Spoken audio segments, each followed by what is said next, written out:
Alright, so look at this. I'm on very hard difficulty.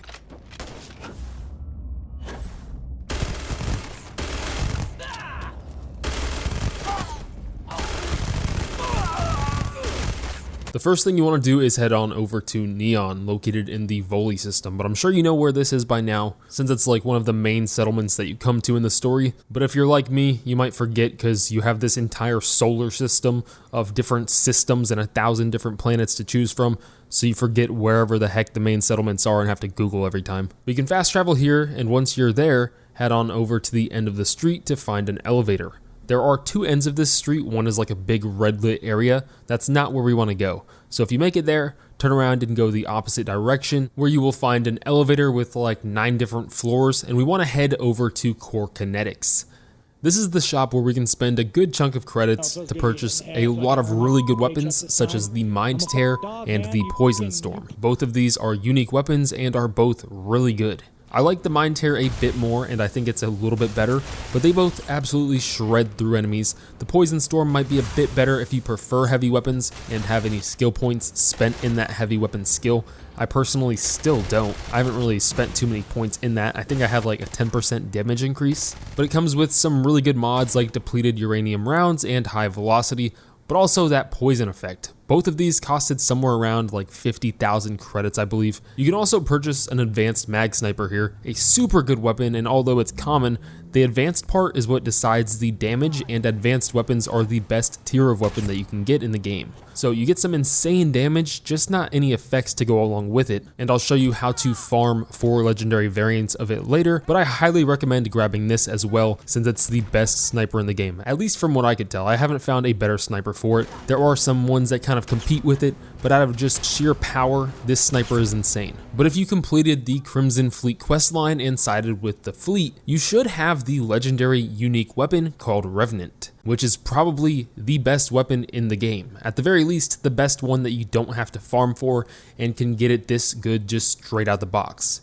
You get it from the Crimson Fleet for siding with them at the end, so it's totally missable. And in that case, if you did miss it, I would use the Mind Tear and the Poison Storm in place of the Revenant, but if you do have the Revenant, it uses the same ammo and is definitely the better weapon. Like, it's not even close.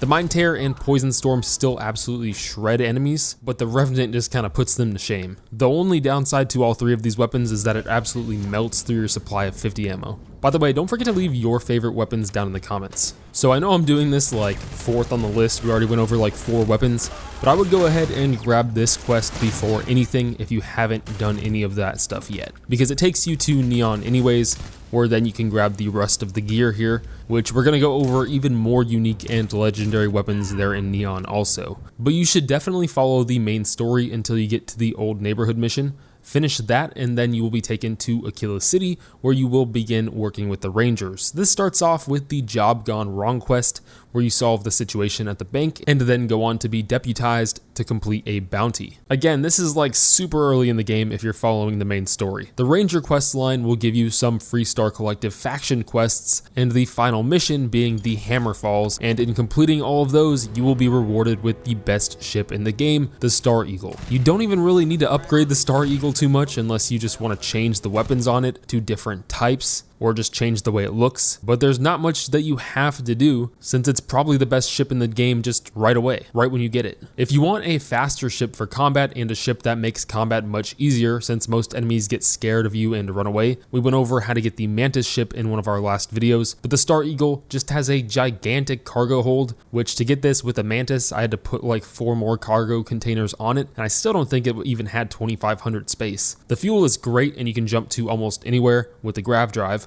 Plus, you can get this pretty early on, the only exception being that you have to complete those Freestar Collective quests, which honestly do take a bit of time. It's not like you can just speed through those things. I mean, you can, but it still takes a decent amount of time. But you can start this quest pretty much right away at the start of the game. Now, like I said, that quest takes you to Neon eventually, so you could totally do this once you get there and not complete those Freestar quests yet. But here we are back in Neon. I already showed you how to get here. We are in the Voli system, and we have a couple of unique weapons and a piece of armor that we can get by following a pretty secret side quest that you can easily miss. And I thought it was a lot of fun. I don't think anybody really knows about this side quest. It's kind of hidden. So I fast traveled to this second location here, but I'm not sure how much it really matters matters. It just takes you to this shop-filled portion of the city where you'll notice a couple of spots along the wall that take you to Ebside. It'll be like a door with a lit up sign that says Ebside. It doesn't matter too much which door you take, but if you find the one that goes down a couple of steps and then the door is right there, it will take you immediately to where you need to go. Because right when you exit those doors, you will find Madame Savage's place. Again, this is located in Ebside. If you came out another door, you'll just need to do a bit of walking. You're probably on like the opposite side of the place. Enter the bar and you'll find a woman leaning on a wall as soon as you enter, straight ahead of the door, who you can speak to in order for her to take you up to her boss, which is like a hidden faction in the game. Follow this quest and you will be rewarded with the Striker streetwear outfit, in my opinion, the coolest looking outfit in the game. Like, come on, look at this. They'll also give you another quest where you can obtain one of the best melee weapons in Starfield by speaking to the woman up here with the shop. As far as I know, you can only access this shop when you get to the next mission or so, and it lets you talk to her where you can purchase the Wakizashi. Probably not saying that right. This isn't a unique weapon, and this is the most bare bones variant of this weapon. Once you reach higher levels and New Game Plus and all of that, you'll start seeing it a lot more, and you can farm for legendary versions of it. But still, early game, and especially compared to a lot of the other melee weapons, it's not the absolute best, but it's one of the best, especially if you can grab it early on or farm for a legendary with some good effects on it, which I'll show you how to do in a minute. It's mostly just a really cool weapon to have though.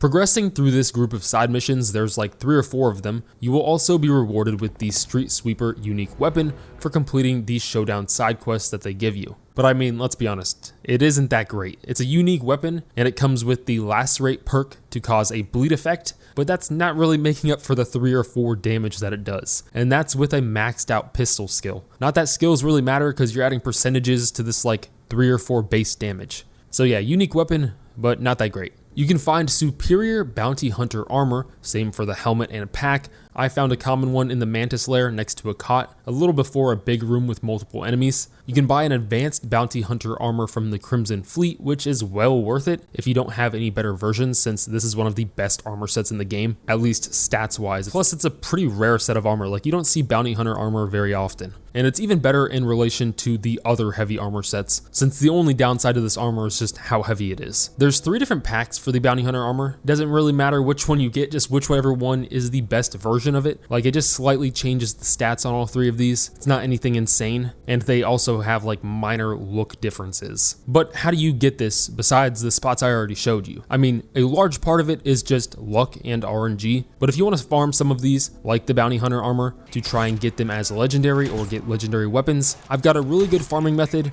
but getting these specific items as legendary, again, is all based on luck, unless you're using console commands. A big thing a lot of people don't realize is that rarity isn't the only thing that matters, and it probably matters even less than the tier of the weapon. So you have different tiers for each weapon and armor. There are 5 different tiers. Calibrated is tier 2, refined is tier 3, and advanced is tier 4. The 5th tier as of now only applies to armor, and that is called superior. Higher tier gear begins to drop as you reach higher levels. I don't think I saw any advanced weapons, which is the highest tier of weapons, until somewhere between level 80 and 100. It seems to go based on your level. An advanced common weapon will very likely be much better than a legendary calibrated tier 2 weapon, because the tier is what decides the stats on the weapon and the armor, like damage resistance, and all of that. The rarity, the best rarity or quality being legendary, just decides the amount of effects that are on that piece of gear, which is why you'll realize that some of your rare or common gear is much better than a piece of legendary gear that you have, because the legendary piece is like a tier 1 or 2, and it'll tell you the tier in the name. The rarity kind of is just based on the color, and obviously the amount of effects. So the best possible outcome while farming for weapons and armor would be a legendary advanced weapon or a legendary superior piece of armor. An advanced legendary armor is still really good. And obviously to get the higher tiers, like I said, you'll want to be a higher level. So the key thing here is to level up fast, which I have a video on, and then start farming for your gear.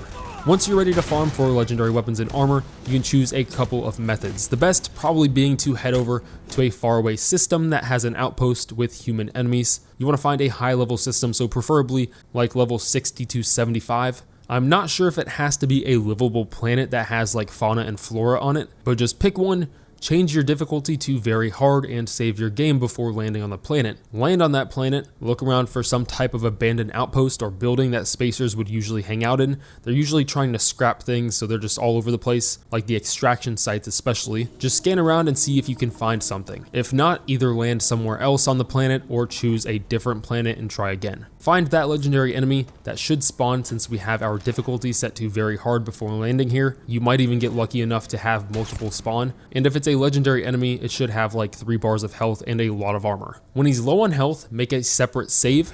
That way, if he drops something you don't want, or he doesn't drop a legendary item at all, you can reload the save right before his health was gone, and kill him until he drops good loot. So you might have to do this over and over and over again. It might take a while if you're trying to get a specific piece of gear, but you could alternatively do this exact same thing, except instead of choosing a random planet, you go ahead and find a mission board, which they have at civilian outposts. I think you can even craft them at your own outpost, or like every city has at least one. Find a mission that gives you a target, so it'll say kill blah blah blah whoever, like a pirate or someone. Those should all give you legendary enemies. So you would do the same thing, just get there on very hard and save your game before you fully kill them, so his loot will reroll each time you kill him. So you can get some of these crazy legendary weapons I have here, like the Wakizashi, if you want to be a true samurai.